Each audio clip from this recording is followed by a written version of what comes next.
This podcast is brought to you by Most Valuable Podcasts, leading the league in podcasting entertainment.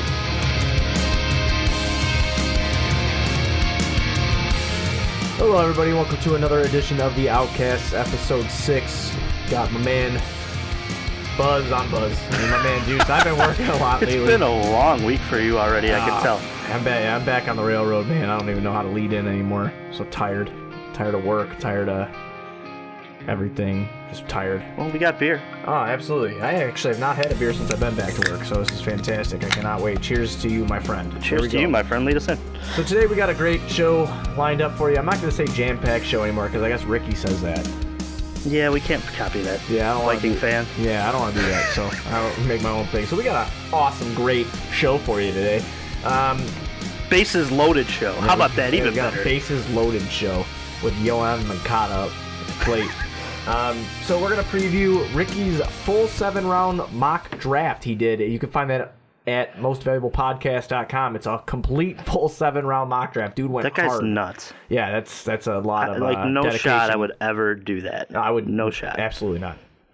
Especially like after we did that one in the studio, like, which was fun. I want to thank those guys too from MVP for inviting us in there and letting us pick some teams, and that was a good time. We had a fantastic night that night, and I got some hate for trading Greg or the 32nd pick for Greg Olson. People were mad at me. I thought that was a great pick for you. I thought it was great too because Greg Olson's like one of the GOATs, so I had to do it. I mean, so again, if you see us staring out, we got the Pacers Cavaliers game on. Yeah, keeping up on our playoff talk and whatnot. Got to do it. Also, we'll be talking about who the Bulls should draft at 6. We're going to break down a few players as asked by, a lot of our listeners, which is awesome. Thanks for the ideas, guys. So, we're going to be previewing who the Bulls should take at 6 if we get 6, but we're there. So, after the ping pong ball drop. Almost guaranteed we're going to have a pick probably within the first 10. So, we're kind of doing who we want at the pick that we have, and we're going to rate pending.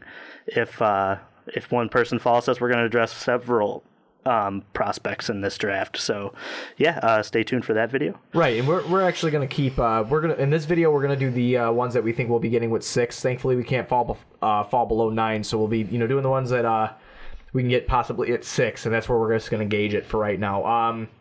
We're going to preview the Bears 3-day mini camp with Matt Nagy and Mitch Trubisky's interviews, what we thought about it. Talk about some Cubs and some White Sox, the full Chicago treatment coming at you here. And I'm going to plug a superstar said something that is on a lot of minds of a lot of MLB fans as we see all these postponements and rainouts. And so I'm going to plug the baseball video for the Cubs side of it. And it's going to be more MLB based than just strictly Cubs. So if you hear it ticking, I think my pipes are ticking. Yeah, you all right? Man, you had no internet when I got here. The pipes are ticking. The place is falling apart. I don't know what the hell is going on, man. Jeez, wow. You went back to work. That's what happened. I thought today was Monday again. I don't know. Whatever. Yeah, you've been on a roll today, man. I know. I feel it. So we're going to jump in like we usually do. Do a little tip-off here, right into the Bulls. And a lot of you guys asked, who we thought the Bulls should take, and doing some breakdowns and stuff like that. So we're going to do some breakdowns today. Couple guys that we would like to bring up to everybody. I'm going to start with, can we do it from like who we least want? And the breakdown to who we most want? If you want to take the floor for a little bit, and then I can kind of just go, what we can do is throw it off each other. So you say the least one out of these ones that I wrote down here. All right. Or if there was one on there that I didn't include. Well, in the top 6. I made the show outline this week. Right. So in the top, who's being rumored to come to us and whatnot, I really don't want Trae Young. God damn it. Back to that again. I really don't want Trae Young. I know he averaged 27.4 points and 8.7 assists per game. I mean, the dude can create his own shot. He can create separation. I'm just not a fan of him because I don't think he's going to translate to the NBA with the way he plays. I just think when he plays tougher defenders who are long and athletic, more athletic, I just don't like it. And plus, I'm a Chris Dunn homer. I like Dunn. I liked what I saw out of him last year. Am I saying he's the future? No, I'm not. But I really hope he is because I think he has the potential, and I saw flashes. So Trae Young, not interested. I think the Trae Young move for the Bulls there is, when you look at it, it's the least need. I mean, obviously, the way Chris Dunn played, you're going to need another point guard. It wouldn't be bad to get another scorer, but I think that when you address the draft this year at the top, considering what pick they have, there are 2 great small forwards at the top of it. I mean, one maybe potentially superstar, and then one really good 1A type player. So I think that the 3 should be more addressed in this draft, opposed to a position that we had a guy emerge the last season, and I think that while I'm hearing a lot of Trae Young talk, I've also heard that the Bulls are not high on Trae Young. Yeah, I've seen articles such as that also. So I mean, which makes me very, very happy. Although they would love if Trae Young went in the top 5. That's like the what we scenario need, him for or them. Colin Sexton. Which it's a possibility with the way the Magic have picked, and they got rid of their point guard. So, looking at that spot is a spot of need for them. So if they're high on Trae Young, or Colin Sexton, that's the move. I would hope, right? If you're a Bulls fan, right? The second guy on this list that I don't necessarily want, and not that I don't want, I would actually take him, Wendell Carter. Okay. The reason, I think that once you get after the Trae Young pick, all the rest of them are like, I would take him and I would be okay with it if it meant that like I had like the 9 pick up to the 6 pick, depending who's on the board. Yeah, I mean, depends on where he goes, but at 6, I wouldn't want Wendell Carter at all. That would be something that I would really try to stay away from. Not that he was bad. I mean, he averaged 13.5 points per game, 9.1 rebounds per game, 2 assists and 2 blocks, which, not bad. Shot 56% from the field. That's pretty good. Yeah, he's a decent player. He also shot 41% from the 3-point land, which was, you know what? I know he only took 46 on the season, made 19 of them. But yeah, I think it's hard to evaluate the Duke talent in this draft because they had such a stacked squad. They had weapons, so you're focused on Grayson Allen, and then plus Wendell Carter getting, good numbers had a lot to do with Marvin Bagley being his counterpart in the paint. And I agree a lot with that. I think once you put Wendell next to, it depends like who he goes to, depending on how impact he is too, because he needs somebody like Bagley, like we saw in college, to play with and to play off. I do like Wendell Carter's ability to run, pass, and dribble, though. I think it's kind of rare for a big. Right. But like we said, man, they kind of. He played with such great talent, and I know he played against obviously some of the best because he's playing in the ACC, and the ACC is always stacked with top of the round talent. But I wonder what Wendell Carter is going to look like in the NBA. I think this is kind of, if you were to pick him in the top 10, I think you don't really know what you're getting because you didn't get to see as much of him as the mainstay, and he's gonna maybe have to be that impact top 10 guy. Right. So another guy on your list who, I mean, if you get him, we get him. If we don't, we don't. But someone I'm not excited about. If he came over and he proved me wrong, great. But I don't think he will. Mikal Bridges. I feel like Mikal I would really like to have him. Mm-hmm. I also like Miles Bridges because of just the pure athleticism that intrigues me for Miles. But for Mikal, was he just a guy in a really good system? Yeah, I see. This is where me and you kind of differ because I think after Porter Jr., Mikal is my second, strictly because I think he would work well in the Fred system. Mm-hmm. I think the team is so rough defensively, and they were last year. And like we've addressed in recent podcasts, the last couple of podcasts, the small forward position is one of the hardest to draft with all the talent that's stacked at it. And he's a great defender. Yeah, he's a very good defender. I agree. I don't. This is my 1A because obviously we both want Porter, and we're probably going to dive into him in a second to see how he would work with the Bulls. And there's some questions regarding if he's going to do whatever he can to make sure that he falls to the Bulls, because we've seen a lot of the Chicago posts on Instagram and a lot of the moves that his squad's kind of made, his background friends and stuff like that, his posse, as you would say, would kind of make that move because he does want to be in a bigger market than I think that are in those top kind of 5 there. What does make me happy about Mikal Bridges is that every year he's been at Nova, he's improved.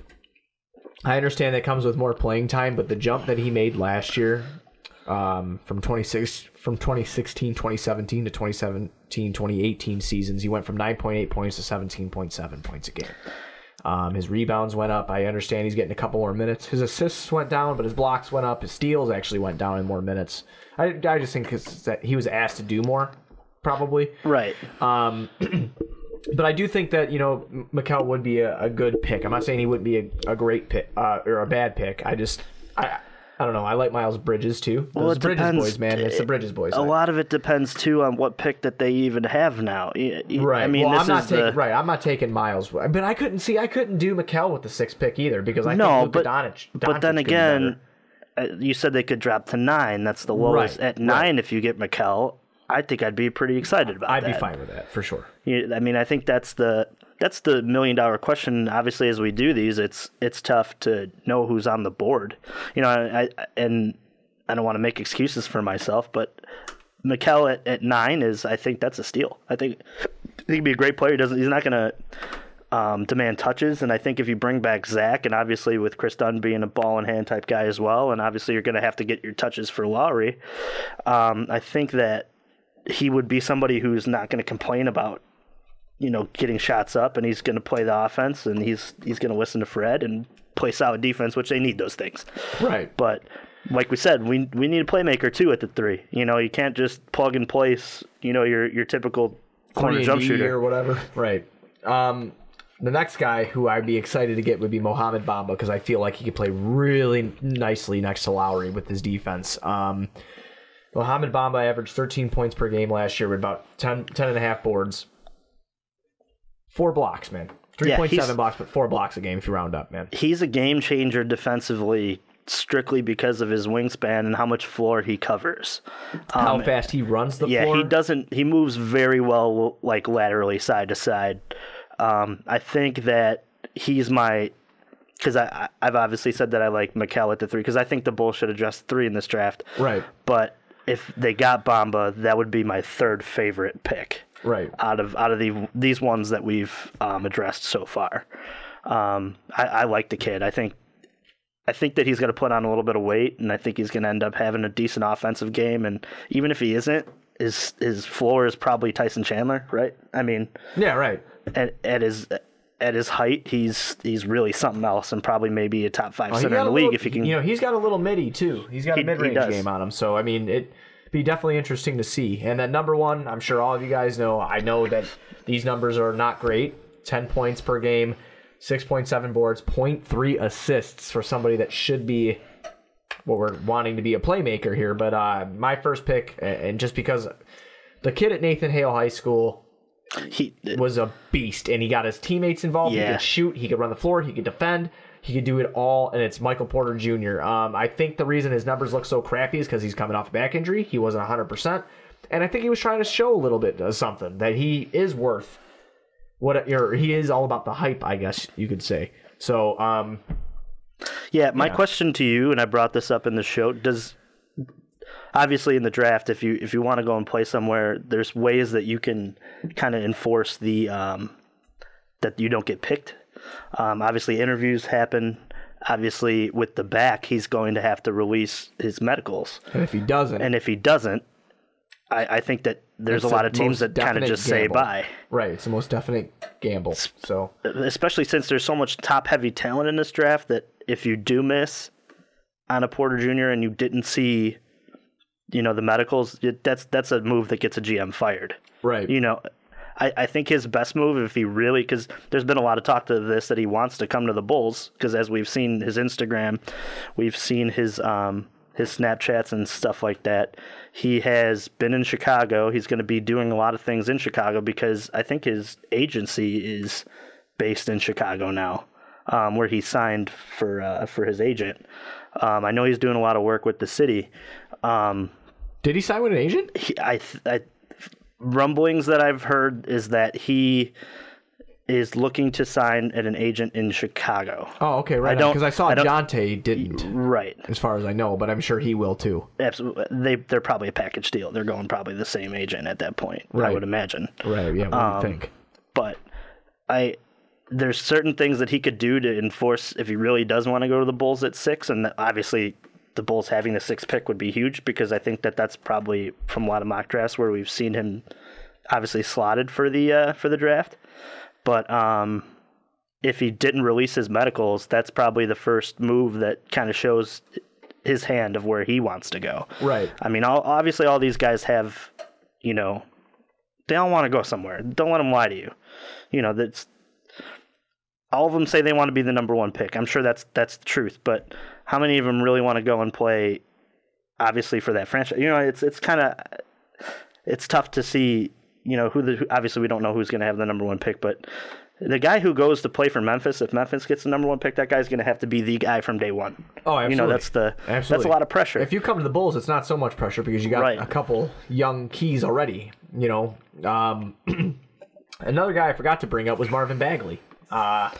Then I put this one on there thinking maybe he'll be here. I don't think Marvin Bagley will be there. No, and I don't think so either. But obviously, the Bulls still have a chance to jump into the top three as well. There's so many people, man. Like you got JJJ, which is Jaren Jackson Jr. You got Luka. You got DeAndre Ayton, Marvin Bagley. Now, if I had the first pick in the draft, as much as I love Michael Porter Jr., Ayton's a beast, dude. Kid can shoot. Got to paint. He can play in the paint. He can rebound. I think that'd be hard to pass up. But I was talking to the old man about it last week. Oh, old man plug. Old man plug. And or was it a week or two ago? He was like, the Trailblazers took Sam Bowie or whatever, and I was like, oh, like that's a good point. And the Trailblazers once again. Or Trailblazers took Bowie, right? Yeah, Bowie, whatever his name is. And then that was before my time. So before y'all hate on me in the comments it's about gonna happen no matter what, wrong and whatever. But then they did it again with Greg Oden over KD. Yeah. But I mean, dude, it happens. Right, it does. None of these guys, just because they go 1, 2, 3, 4, 5, or 6, like they don't means that they're going to be the truth. They're not going to be great. I mean, look at Jabari Parker and then Wiggins. I know Parker's gotten hurt a lot, but Wiggins I thought would be a little bit better than he is now. Yeah, it hasn't gotten better in my opinion. Right, and Jabari just hasn't shown he's gotten better. But Jabari's in that weird stage too, where he's like he should play the 3, but he's too slow to play the 3. Well, so he plays 4. Yeah, it's tough too because obviously he hasn't had the ability to really get into a full season and kind of grow his game. Right. But yeah, we could go through every draft and look at the top of it and say there's a couple. Going back as far as Darko and those days too. You can go as far back in every draft and find a guy in the top 10 that's going to be even a guy in the top 5 that's a bust. Very rarely do you see that the top 5 are all impact type guys in the NBA. Right, and out of this whole list between everybody, and Marvin Bagley, I just want to throw his stats out there real quick because they're very impressive. 21 points and 11.1 rebounds with 1.5 assists per game. What I don't like about Marvin Bagley's stats is that he didn't even average a block a game. Yeah, and that's fair for 6'11". Forward. I just don't. I'm looking for more of a defensive presence for the team that we have currently constructed, and we need it. And I know they always say draft off potential, not off need. But at this point, I think that Lowry showed you he can be a perennial all-star. I think that Chris Dunn could be very good, and there's not a point guard I want to take with that pick anyway. And Zach LaVine, it remains to be seen, and you guys all know my feelings on that. But I'm going to pick the 2 that I really, really want, and it's going to be my top pick will be Michael Porter Jr., and my second pick will be Mohamed Bamba, is who I want the Bulls to bring in if we get the 6th pick and they're available. Yeah, I can agree with that. I'll say that I'd take Porter 1A at that position. I would take Mikal, and then my second pick, if I had it 6 and Porter's not on the board anymore, I'd want Bamba. Yeah. But this is so tough to do when you don't know what pick you have. Obviously, that'll all be settled within a few short weeks here. And we can kind of really dive into the NBA draft and see what's going on, with what they're going to have. But until then, we can do our best to kind of rank who we want. Well, and I'm sure we're going to do this again because something's going to change, like we said with our NFL mock draft. Well, the reason I wanted to do the top 2 that I wanted, let me know if you want to go along with this. I just wanted to say why I wanted them and how they play along with the team. So I picture Bamba. I'll do Bamba first. I picture Bamba being there, especially on the defensive end, being that long, lanky guy who can get blocks for you, takes the pressure off Lowry in the paint, and then he's also a pretty decent on-ball defender for a big guy. I know it was in college, but we'll see what happens. I like his help defense. That's my what sold me on him, watching him in the tournament and watching him at Texas this year. It was fun to watch him help him recover. I think he does a great job as a big man on that. Right, I agree with that. And I also like on the offensive end, I could just picture Chris Dunn running into the paint, kicking the ball out to, because people are all worried about having, Lowry over here, or Levine over here, or whoever our three is going to be, whether it's, Denzel can hit the three. Mm-hmm. He can hit a three-pointer, but then you have Bomba over here where they're not paying attention. He could step out and hit you, a 16-footer. Not to mention that I think that the way Fred uses him more in the high post at that point would be him doing a lot of basket cuts. Right. Getting him into the lane on cuts for dunks. I think that that's kind of the way Fred's offense, obviously it's more motion and movement. Right. I think that's the way he would use Bamba, putting a lot of screens, putting him in screen and roll because he can hit that 10 to 12 foot jump shot, and kind of using Chris Dunn and saying, and I think that's why Paxson in the presser said that he needs to work on finishing at the rim, because if they do have a guy like that, even if they bring over a Porter, they're going to run a lot of, and you see it in the NBA, it's all pick and roll now. It's all pick and pop. And if they run that with... It's like a game of 2K. Yeah. And if they run that with Porter and with Chris Dunn's going to have the option to come off that screen and go hard to the hole. And once they come to help, that's when Porter's open for his 3-point jump shots. Right. And then the reason I wanted to tell you about Porter, or just expand on Porter, is because... obviously we didn't get a lot of it at Mizzou, man, so this can be completely different. This is just a complete potential, and what I've read and what I've watched of the kid. A 6'10", 6'11" kid who can dribble the ball up court like a point guard, but could also pull up and hit a three-pointer in your face or go past you is just something that... And then explode at the rim with thunderous jams. And then not only that, but be able to facilitate, be able to rebound. When you see a talent like that, and I'm not saying he's going to be any better than Ben Simmons. I'm not saying that, because Ben Simmons in his rookie campaign... No, he's been unbelievable. He's been unbelievable. Unbelievable. Top 15 player in the NBA, for sure. He just looks great. Yeah, he's the future. He's the future of this league, I think. If that kid could hit a jump shot... And I think he's going to learn how to do that. I think that Michael Porter... He's gonna... Oh, absolutely. Well, I hope so. For his sake. Yeah, obviously. Let's see if the fame goes to his head, because if it goes to his head, he's in the playoffs in his rookie year. He is the most talked about, him and Embiid. Let's see if he works on his game. He seems like a worker bee, though. Guy who likes to work on his game, though. Yeah, well, I don't know much about him, but besides that he went to LSU and whatnot. Right. But and then him now being in the NBA, of course I watch, but I don't know much about if he's a gym rat or not. But I think that Michael Porter Jr. could be Ben Simmons with a jump shot and with a 3-point shot, and that's a scary thing to think about. Yeah, that's a top 5 player right there. If that right and comes to fruition, I don't think that he passes as good as Ben Simmons right now. And I know that, but I think that he rebounds just as well, and I think that he shoots way better. And that's the thing too. Like, you got to look at Porter Jr. in the rose-colored glasses as. Obviously, he didn't have a college campaign where people were brought in to play with him, and it wasn't top high school. Coming from his high school, obviously they play AAU. He has always been. Obviously, he can pass, but he's a scorer on those high school teams because obviously nobody could stay in front of him or guard him. It's tough to evaluate. I think any of those guys' passing games until they get into college, and obviously we didn't see. Porter in college very much, and now it's like, okay, well, I could see why people are bringing up maybe he isn't the best passer.